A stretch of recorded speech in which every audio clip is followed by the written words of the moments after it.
The change that we must embrace is not a simple change of political structure or economic policy, but rather a complete revolution of consciousness and awareness within the human mind. Welcome back to Orion Talk Radio. My name is Derek Bros. Thank you guys for listening. We've been talking with John Goodvibes of the Intel Hub, covering some important stories you need to know. And now we get into some of my more favorite parts of the show, where we get to discuss agorism and anarchy, and we're going to get into some shamanism today, and I think this will be an interesting conversation. So in a number of ways, you know, if you've listened to the show, you've heard me talk about agorism, and in a number of ways I'm seeing it pop up more and more, where this push, which Samuel Konkin wrote in the New Libertarian Manifesto, would happen, where we would start to see pockets of agorism created. I told you guys about a week ago about an ordinance that Houston City Council was trying to push, which would require anybody who's selling precious metals to have their picture taken and to be fingerprinted. And I was called by a city council member to come up there and to defend, to do something, to try to help out, you know, because this is a privacy violation. And so I did that. But then the more I thought about it, I realized that this is actually going to serve the purposes of agorism. This is going to push people towards the Houston Exchange Network or towards the Black and Yellow pages. And because if you come with us in the Houston Exchange Network, we're not going to be taking your fingerprints or taking pictures of you. We want to encourage the use of alternative currencies and alternative means of exchange between communities. And that is all that the powers that be are going to do. The tighter that they try to clamp down and really show their true colors, it only exposes more people to the hypocrisy of this system. And we have to be there to help guide them and show them that there are other alternatives, and which is why it's important to start creating these alternatives. And we've also got Virginia is pushing a state bill that would establish its own currency, which is another, you know, on a state level, those are agorist means. They're trying to create a counter economy within their state off the U.S. dollar. And you know, what are your thoughts on this, John? As we're moving more, I mean, do you recognize agorist practices starting to pop up more and more? Yeah, definitely. And I'm looking all over the world, too. You can see it even more in areas like Greece and Spain and things like that, where the economic collapse has already begun in a lot of ways. So as that happens, you see tighter controls as well, and just the necessity of having really no other option seems to be pushing people in that direction.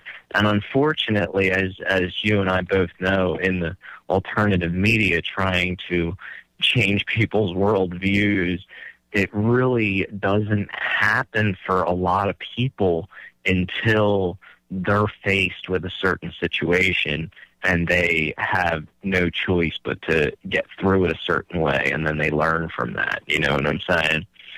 So not everybody has to learn the hard way, but unfortunately it seems like with the upbringing and the schooling that a lot of people that surround us have, and in Europe it was the same way. I don't think they're even allowed to homeschool over there.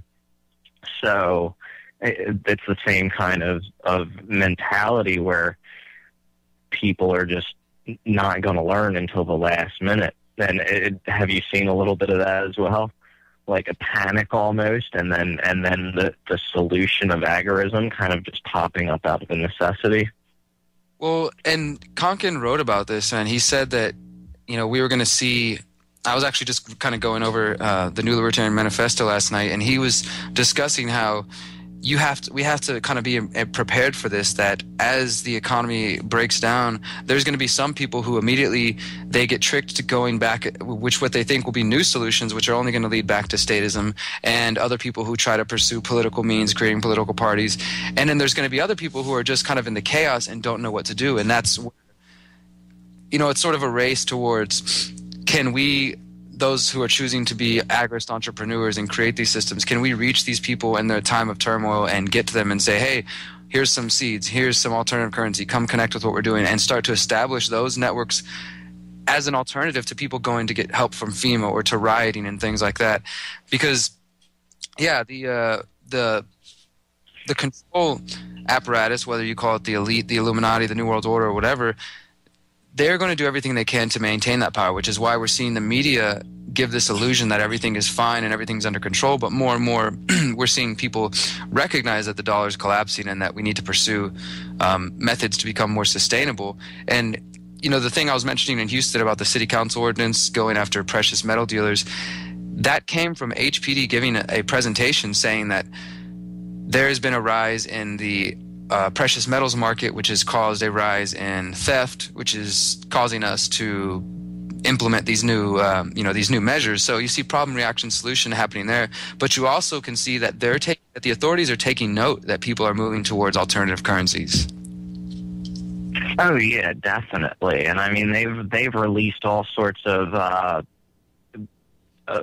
memos on this. We saw that with the Bitcoin, how the European Central Bank was saying that threatened their monopoly, and that isn't even really related to Bitcoin necessarily, but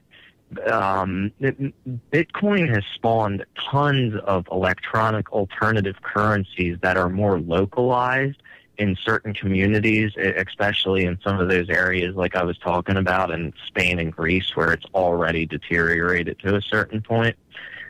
They have more localized systems that run kind of like Bitcoin, and they're tied into local businesses and things like that. And I think we're seeing the same thing with paper currencies, like they have in Baltimore, the B-Note, and out by you they have Mountain Hours and stuff like that. Or no, is that like on the whole West Coast, or is that just Colorado? I think it's just Colorado. Oh yeah, well, the same kind of deal. So I think that we're going to see like not one specific currency, but a whole bunch of small alternative currencies, and that definitely threatens the monopoly. And I think that's probably one of like the top issues that they're concerned with right now. Yeah, exactly. I'm looking at New Libertarian Manifesto right now, and in the last chapter, Konkin is describing the 4 phases that we go through towards progressing from a statist society to an agorist society. Phase 2, mid-density, small condensation, agorist society. At this point, the statists take notice of agorism. He says, most agorists are embedded in the rest of society and associating with them are partially converted libertarians and counter-economists. In order to reach this phase, the entire society has been contaminated by agorism to a degree. Thus, it is now possible for the first ghettos or districts of agorists to appear and to count on the sympathy of the rest of the society to restrain this state from a mass attack. And then he goes on to describe, possible ways to do these communities. And I think that's what we're starting to see.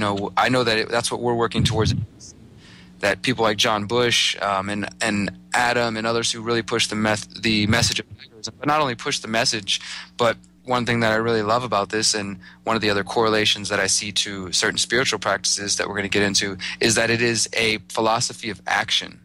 And that is what I love the most, because we're at the point now where people are aware, or they can find documentaries and videos on YouTube and wake themselves up, and then once they get past the phase of freaking out, it's time for us to talk about what we're going to do about it, and I believe that agorism is that.